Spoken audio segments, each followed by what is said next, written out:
નમસ્તે ખેડૂત મિત્રો, સોનીભાઈ આવી ગયા છે મગફળીના વાહનની હરાજી લઈને। આજે વાર છે સોમવાર, તારીખ 24/11/2025, બોટાદ માર્કેટિંગ યાર્ડ। ચીનના બજાર આજે થોડાક ઢીલા એવું લાગે છે, પણ ઊંચામાં 1280, 85, 1300 સુધીના પણ નામ પડે છે ખરી।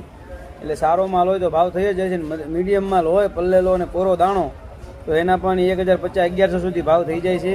તો ચાલો, અને 1155 સુધી પણ થઈ જાય છે સારો માલ હોય તો ચાલો વાહનોની હરાજી જોઈ લઈએ।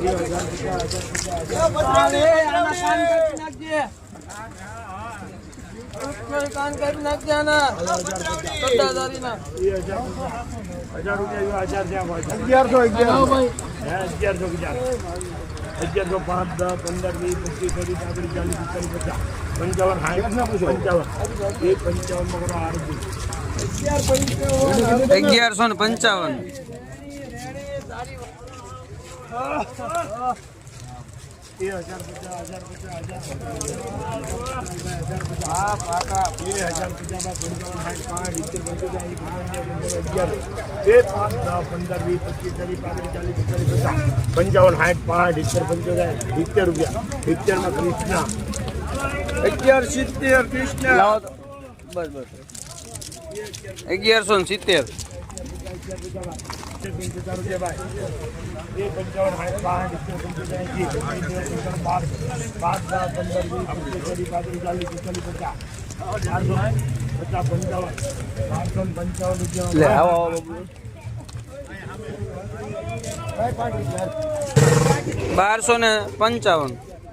1255